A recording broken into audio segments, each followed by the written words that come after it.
The Propcast on the Sports Game Podcast Network is brought to you by Arctic Fantasy. Hooking up new customers, play just $5, get $100 bonus funds. Use promo code SGPN.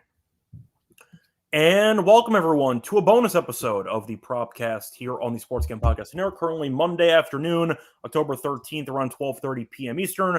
I'm Reichel, once again joined by Adam Rosenberg together and write down our thoughts for the two Monday night games.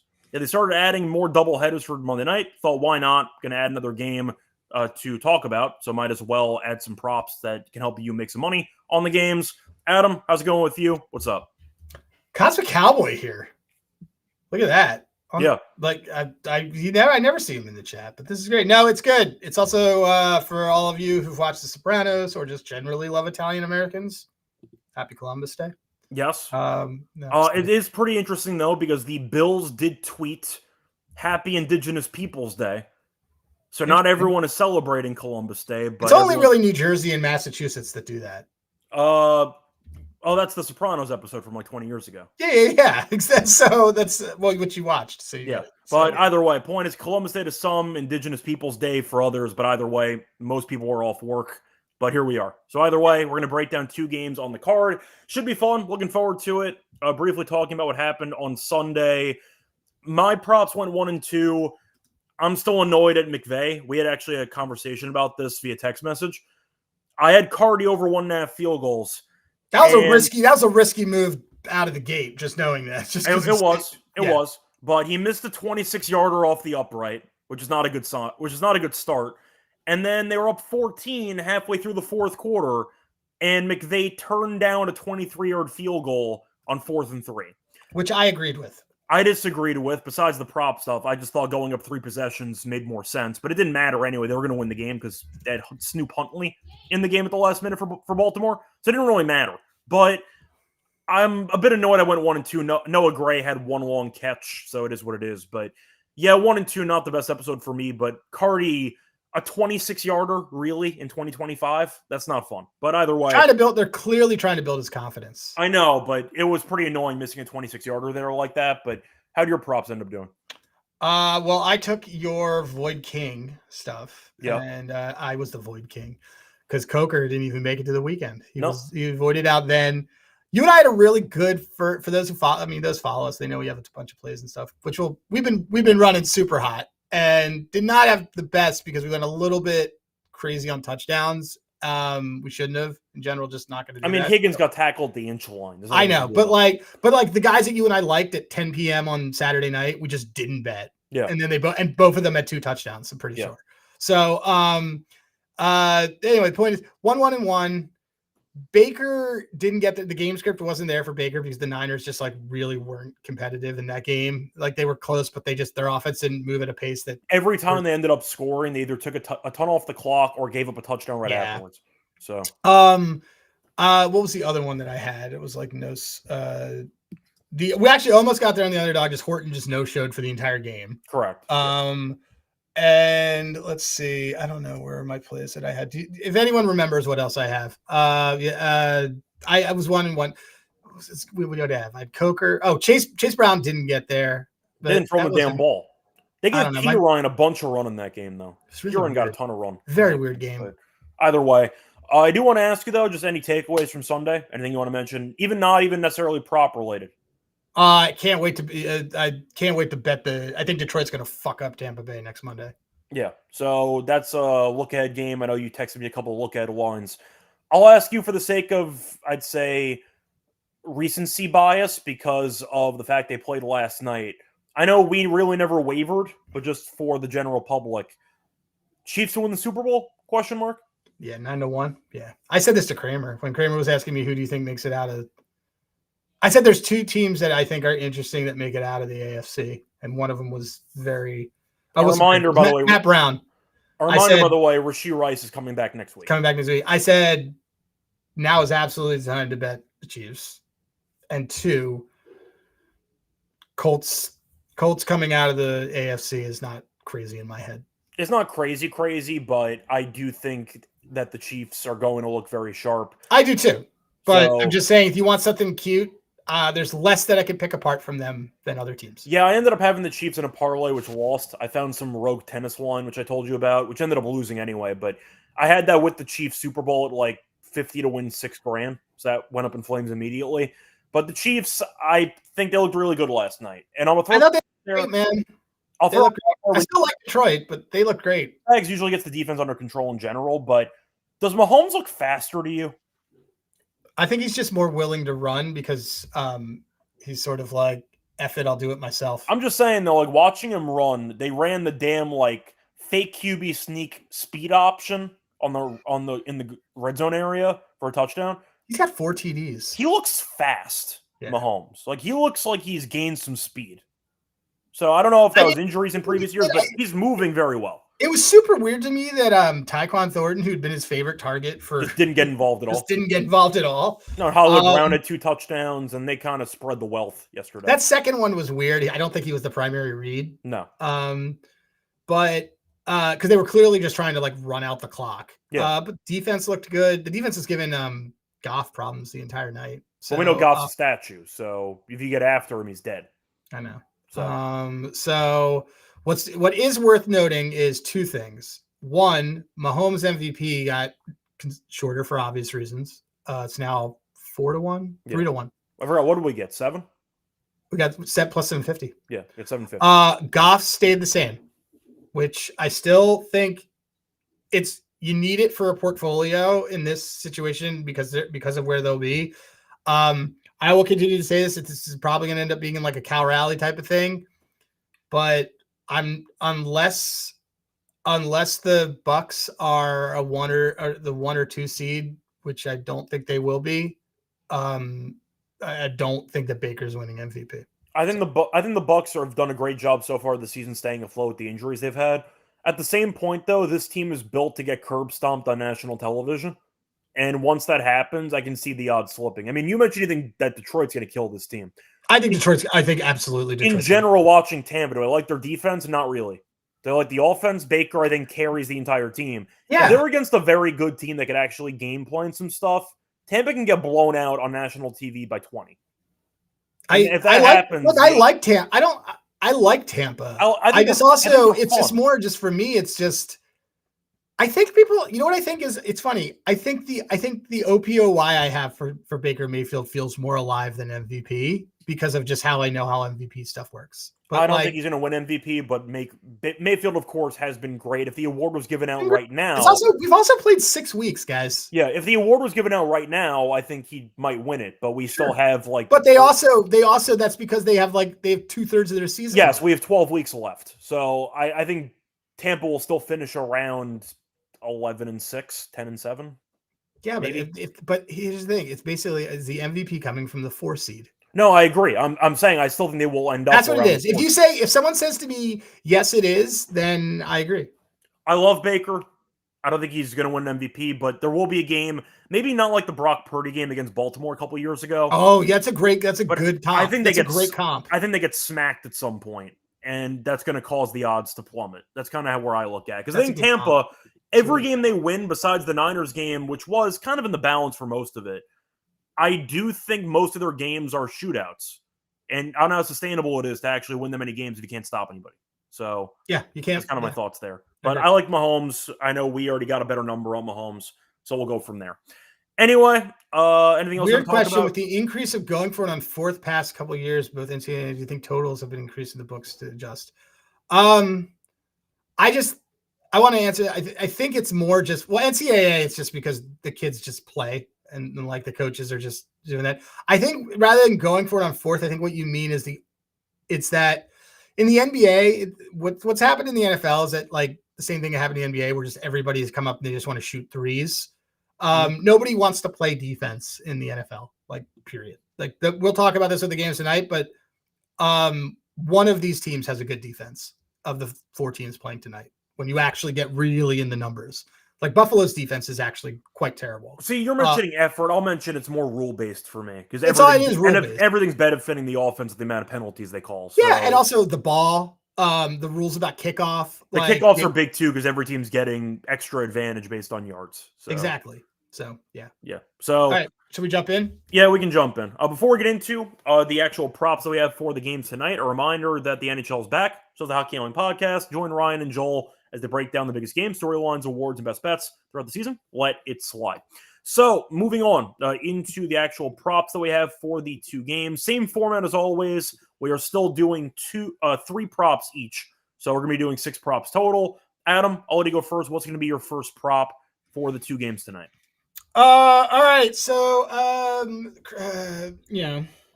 Ryan, Marianne Kramer called this a risky play, but I love it. Going to go with DeAndre Swift, 50 rush yards at plus 108.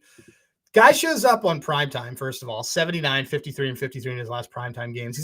They're off a bye. So I'll bet on Ben Johnson to fix some things with the offense and fix some things just overall off the bye. I'm always going to like DeAndre Swift on extra rest just because we've seen what happens to him. He kind of his curve goes down around week 10. Though he had a good season last year, in all honesty. The Commanders have given up 60 yards to a player on every team in all games but week 1. I say a player because they gave up 60 to Justin Herbert last week. Bijan had 70, and Tyler Algier had 50. So even if you think that there's a timeshare, which there isn't, I think that 50 yards is very doable for DeAndre Swift. Again, he also had 129 last year against this team. This is the exact same defensive line. So DeAndre Swift plus 108 for 50 rush yards. Yeah, I can get behind that. I think it's a low number, so I can get behind. I mean, we're not fans of this defense at all. So you mentioned that there are 4 teams playing tonight, and there's only one defense we might actually like. Spoiler, Washington's not that defense. Washington's not that defense, correct. So, spoiler. So, there you go. For my first prop, I'll go with a running back as well. I'll go to the other game, though. I'll go with James Cook. I'm going to take his under 2.5 catches at minus 110. Cook has actually not been very good at catching passes on the road. He has had less than 3 receptions in 8 of his last 10 road games. Played 1 road game this season against the Jets. He had 1 catch. Now, the Falcons are also good at stopping opposing running backs from catching passes, as the Falcons are allowing the 3rd fewest catches per game to opposing backs. They do like the matchup. I think Cook will be used more in the actual run game purposes, but Atlanta's been very good against running backs in general, whether it involves the rushing yards or the receiving yards. I like Cook to potentially struggle out of the backfield catching passes. We know they have a couple of the running backs in place. Johnson, for example, who can catch passes as the pass-catching down back guy. I think this number's too high. I believe he had 0 catches against New England last week, and that game was close. Give me James Cook under 2.5 catches at minus 110. Thoughts? I like it. I mean, I have a fade of James Cook too tonight. So, you have a separate one, but I went for the pass catching. But I like that. I like that as well. I like it. I just don't. It's not the weakness of that.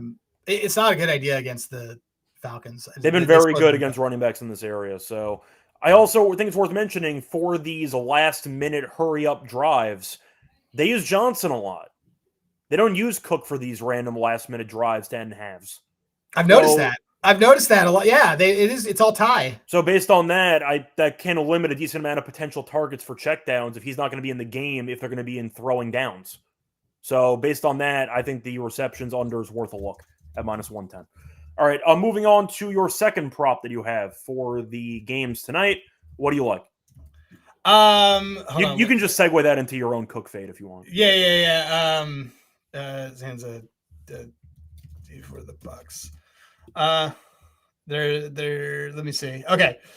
My Cook fade. I have a bunch of plays here. So, hold on. Let me just tell somebody one thing. I mean, it's week 7. Let's see. All right. James Cook under 15.5 longest rush. He is under in 3 of 4 to bottom 25th percentile offenses, which the Falcons are. Under in 4 of his last 5 against top-rated pass defenses, which the Falcons are. Under in his last 2 games, only 2 of 6 opposing running backs have gone over their longest line. Krosky Merritt did it 2 weeks ago, and he only got to 16. So I think this is a pretty physical Falcons defense. So I'm just going to kind of take this as a fade. I just don't think that James Cook's going to be the guy to get that chunk yardage. I think there's going to be a lot of situations, honestly, where Shakir probably gets a lot of looks here. Maybe some Coleman stuff. I think it's a big Josh Allen game, personally. I do think it's a big Josh Allen. I think off a loss, Josh Allen's going to want the ball in his hands the entire time. We could talk about this in the underdog, but I completely agree with you. Yeah. A primetime loss and then another primetime game, like, we know Josh Allen. So, yeah. Against a defense that I think we'd agree can be had more easily through the air than on the ground. Yeah, I mean, but anyway, James Cook, under 15.5 longest. Yes, we're both fading him in different ways. But either way, we're going to fade James Cook tonight. Before we get into the rest of our props for the games tonight, a reminder that we are brought to you by MyBookie.ag. Whose bookie? MyBookie. Yeah. So you can check them out for football, college football. They're prop builder second to none. Model simple. Bet anything, anywhere, anytime. Use crypto to fund your account and to get payouts from your account. And a reminder, use code SGPN for 100% bet back bonus $500 for your customers. Look at the promo code SGPN. If you use promo code SGPN, once again, 100% bet back bonus up to $500. We're also brought to you by Novig, which is America's number one prediction market for sports. Getting some great prices on Novig as well. Check it out. Available in 35 plus states. Download the Novig app. You get $50 when you spend just $5 if you use a promo code SGPN. Get on next to a Novig. Promo code SGPN. Welcome back, everyone, to the Propcast. Finish going through our first couple of props that we have for the games tonight. Time to move on into my second prop for Monday Night Football. So for this one, I'm going to stick with that Bills game. I'm going to fade a Falcons player. I'm going to fade Kyle Pitts. I'm going to take his longest catch under 18.5 yards at minus 120. Historically speaking, high number for Kyle Pitts. His longest reception is usually nowhere near this number. He's not had a 19-plus yard catch in 9 of his last 11 games. He's gone under this number as well in 3 of his first 4 games of the season. Buffalo has been very good at limiting pass catchers, and I do think that Pitts is a guy who might catch some stuff underneath. 19-plus yard catch, though, I think is pretty generous when his receiving yards for the game are in the, high 30s, low 40s. This feels like a number that's too high for me for Pitts, and I do think that for a Bills defense, which has been sneakily good, his receiving yards are at 41.5. Against tight ends, the Bills are allowing the second fewest receiving yards per game. So the Bills have been good against tight ends. Pitts' receiving yards number is not that high. I think this number is pretty high in general for his longest catch. Give me Pitts under longest catch, 18.5 at minus 120.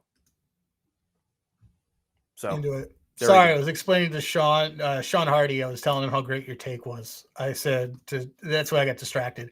I literally said, Reichel basically just said that Baker's MVP team is like Brock Purdy's, and I said it's so dead on. And Christmas is coming, and it's going to be against Detroit next week. So we'll get into that for next. We'll get into it, but it was. I never tell you when you have a great take, and I thought it was one of your best takes. Thank you, I appreciate that. I always tell you when you have a bad take, though. Yeah, well, that's what friends are for. So yeah, all good. But either way, point is, I think Pitts is going to struggle in this matchup, so I'll go with the under on his longest catch. What is going to be your third prop for the show? My third prop is pretty gay. Okay. To be honest. Matt Gay. Okay. All right. Matt Gay, under 8.5 kicking points. I honestly forgot he was actually the kicker, so I was trying to think of... It's a bit. I think Willie Gay popped up into my head. Yeah, Matt Gay. Under 8.5 kicking points, minus 129. Bears are 5th in the fewest field goals per drive. So that takes out. So first of all, this isn't 7.5, which is very key, or even 6.5. 6.5 is Two field goals and a touchdown. 2 field goals and a touchdown. 2 field goals, 2 touchdowns. This is effectively 3 field goals. But the problem is that this Bears team doesn't give up a lot of field goals. Well, it's 3 field goals or 2 field goals and 3 touchdowns. Sure, but the easiest path. That's what I'm saying. It takes a lot for the touchdown purposes. Takes a lot. 8.5's high, dude. That's a high. He's also under this in 4 or 5 primetime games, so the guy clearly can't handle it. Under his last 5 games against NFC North opponents, all of which seem to have very similarly built physical defenses. So that's going to kind of be something to do with field position. Northeaster is happening right now. There you go. Joe just pointed it out. Shitty weather in DC all up through the Northeast because of this Nor'easter. We also know that Quinn, talking about Cosmic Cowboy, Dan Quinn loves to go for it on 4th. Yeah. Loves it. So he's got a quarterback that can run with the ball like that. They will, I mean, it's a little bit down this year from last year, but they love going for it on fourth. So that takes out field goal opportunities. Under 8.5 kicking points, minus 129 for the gayest prop on the board. Yeah, with the actual weather, I think it's definitely a good read because that's the factor that I think people are not paying attention to. Probably Miles, my regret as well with Cardi. Just to backtrack a second, there was a lot of wind in that game.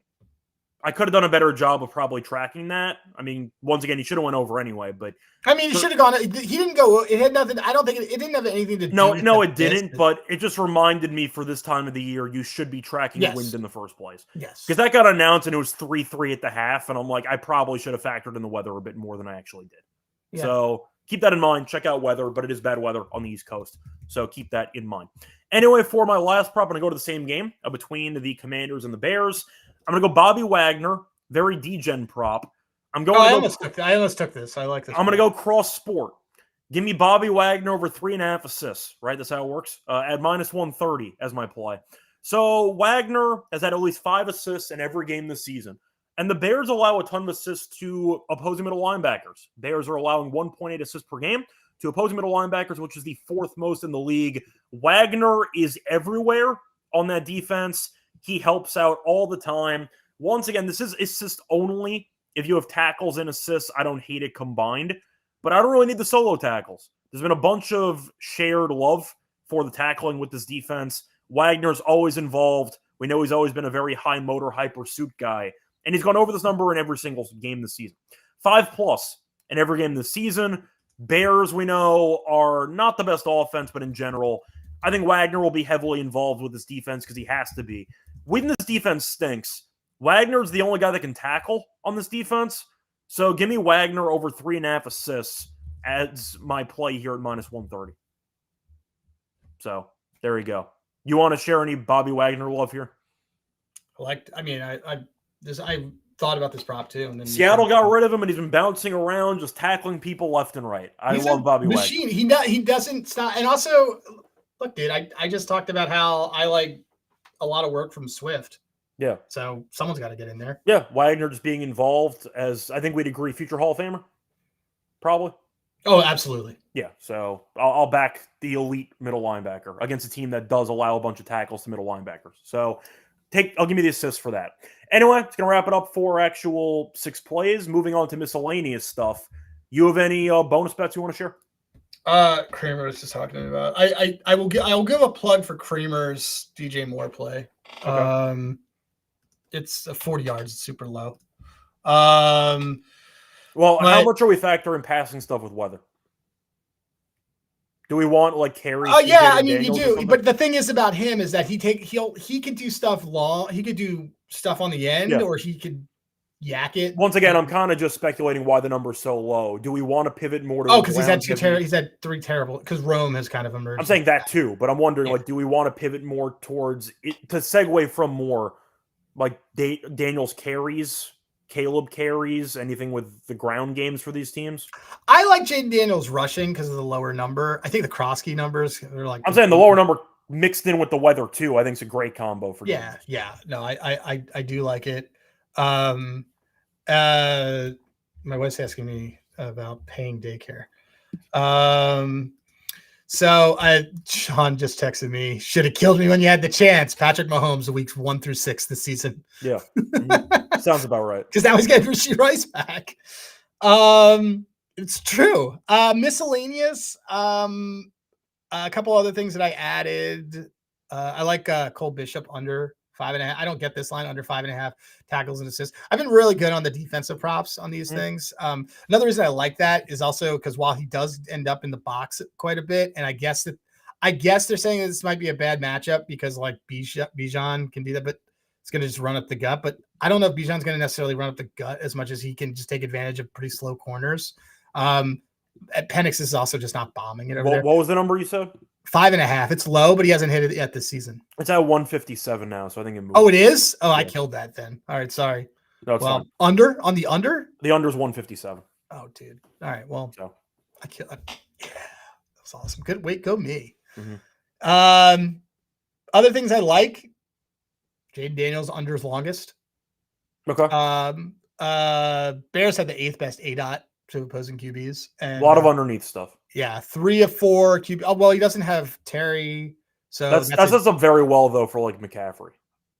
If you wanted to go for like receptions or maybe a tight end game. He's also not very good. He doesn't need to be. Just about the role. No, I mean I think they're going to force feed Debo, to be totally honest. But could be. Yeah. Bears also fewest 20, as much as we shit on the Bears defense, fewest 20-yard attempts given up in the league. Yeah, they'll just let teams nickel and dime them down the field. Yeah, they have the lowest deep throw rate in the league for percentages of 20 plus. Okay, so there we go. I like that one a lot too. Anything else you want to mention? I have Tyler Algier rush yards too. I like that. Okay, there we go. I think the Falcons run all over this team, and Algier's number is really low. Yeah, it is very low. Like Algier's rush number should be probably 37. Yeah, and he's a good player. He's a good player. There you go. All right, that's going to wrap it up for the bonus bets. Time to move on into our best bets. Before we get into that, though, a reminder, they're brought to you by our sponsor, which is Underdog Fantasy. Play Fantasy Pick'em. We're going to build a line, or I should say an entry in a second. Win to 5 times your entry. Pick higher or lower on your favorite player stats. Available for a bunch of different sports as well. You can mix and match. New offer for new customers. Play just $5. Get $100 bonus funds. Use promo code SGPN. We're also brought to you by Rhythm. They're off to a great start in college football and NFL. And with picks and props, you can also check out their giveaways. You give away a weekly cash prize just for tracking your bets in the app. Track 5 bets of the same type for model that you build, and you can win $1K. Use our promo code SGPN25 as well. You download the Rhythm app for a quarter first month. That Rhythm, once again, promo code SGPN25 for a quarter off your first month. I got some good ads on Rhythm because they sent me some good stats on how they've been performing. For people that, because you and I use Rhythm, we use it for college football. I'll add it to the ad read. Throw it in there. I'll tell you right now. There you go. 8-0 on Dylan Gabriel props this season, period. Full stop. 14-7 on recommended rushing props last week, which would be 6.3 units. Overall, they were like 6.6, I think, but either way. Yeah, depends on what the juice was. Yeah, that's true. Yeah. 63 and 38 overall on recommended prop unders yesterday. 22 and 11 on reception overs that were our smart signals, which this season, which is pretty outstanding. Actually, you know what? Since you're reading it out, we'll throw in a bonus play. What's the one Rhythm play they like? We should do that. Let me see. Why not? Well, so Rhythm, hilarious. Now everybody is on my Bishop play. Or on my. But they got a worse number, I'm sure. They got a way worse number. All right, let me look. Let's see what we got here. We're throwing this into the ad read, so this is one giant ad read. I'm perfectly fine with it. They like McCaffrey. They like DJ Moore over 40. They like DJ Moore 40 receiving yards. Okay, there we go. So they co-sign it with Kramer. So there we go. Co-sign it with Kramer. Check out Rhythm for more analytically driven props. So there you go. Once again, a reminder though, you get a discount for your first month if you use the promo code SGPN25. Get a quarter off your first month. Welcome back, everyone, to the Propcast. Finished going through our favorite plays for the Monday night games in Week 6. Time to move on into our best bets. Adam, out of the 3 plays that you ended up giving out, what is your favorite play out of those 3? Probably the Gay one. Okay, I agree with you. I think it's a very solid angle. I think you know how I am with Gay. Yeah. Thank you, Adrian. Appreciate it. Thank you. Adrian's awesome. Adrian shows up to everything you and I do and is endlessly supportive. Yeah. Shout out to Adrian. For my best bet, I really like those Cook under 2.5 receptions. I like that too. That's also why I didn't give Cook out. I knew you liked that one. I get that they're playing in a dome, so you could argue that, weather's not a factor, unlike the Washington game, but That's fine. Because I said before, for end of half drives, they use Johnson as their receiving back all the time. So Cook had 0 catches last week. He's gone under this number constantly on the road, and Atlanta's allowing the 3rd fewest catches to opposing running backs per game. So I like the matchup. I like the spot. We think it is going to be an off night for Cook. But the pass game was never a strong suit anyway, so I'll go for the under on his receptions at 2.5 at -110. Anyway, moving on to Underdog. What do we want to use? I know we mentioned a couple of things involving Daniels, for example, for rushing. Mentioned Josh Allen having a big game on the night. Anything you want to go with for Underdog? I mean, the guys are already on this, but Oh, look at this. Wait, we have 40% profit boost. Yeah, we should definitely do that. So we have a profit boost on Monday Night Football. We have a couple profit boosts. We have a profit boost on okay, whatever. We have a profit boost. Okay. So let's do a Josh Allen thing. Higher rushing yards. What's the number at? 34.5. I mean, I think he gets there, but I'm wondering if you. Well, how do you think he targets this defense? By His running. pass touchdowns are a 1.5. I don't think that's a good decision. They have a very good pass defense. Okay. I think that he's gonna want the ball in his hands. Oh, his rush attempts is super low. It's only 6.5. I was gonna say his regular touchdowns are even money. It's even better on this. Do we think that he does this? You want to do that? It's up to you. I mean, do you think he's no? It's up to you too. We're a team. No, I know. I'm just saying because I'm fine with the rushing yards as well, but I want the rushing yards or his touchdown. Let me just quickly see what his rushing numbers are for Atlanta. Atlanta's been quite. They've been okay against the run, not amazing, but he's been flying over lately. Yeah, we can go for the over rushing yards on it. Yeah, because it's usually at 38. Yeah, the last couple of games, 53, 45, 25, 59. Well, yeah, I think he's fine for this. Right. Cool. Let's do. So we got that one. And then, by the way, he has gone higher than this number in 5 of the last 6 road games. I like the Jaden Daniels rush yards. Okay, so we'll do 2 separate quarterback rush yards plays. Mm-hmm. And then let's find one other thing. Let me just do we want to recycle anything or no? I like that. I like I mean, well, here's the thing. I guess we could do it's correlated. So if we think that Allen has the ball a lot, then Cook probably doesn't, right? Yeah. We know what we don't have any Bijan stuff, and you and I both like him tonight. Well, I was gonna say, do you want to use Bijan? Do you want to recycle my Cook receptions play? Do you want the longest rush lower? Like, we have a couple options we can stick with. It's 2.5 receptions, so it's a great number. So I'm gonna take the under. Yeah, it was 2.5 market wide. That's fine. Oh, I thought it was 1.5. It was 2.5. Okay, I'll take that. Let's take that. Okay, there we go. Cool. Okay, we are looking live. Let's see. I see, because Sean Corner gave out my play. That's what it was. We have a 40% profit boost, so it's 7.53. So James Cook lower 2.5 receptions, Josh Allen higher 34.5 rushing yards, Jaden Daniels higher 46.5 rush yards. Yeah, that's fine. 50 to allegedly win 376. Yeah, works for me. Perfect. All right, sounds good. Cool. That is going to wrap it up for the show. We'll be back once again later in the week to get into the Week 7 props. But until next time, find me on Twitter, Reichel Radio. Find him on Twitter at Rosenberg. And until next time,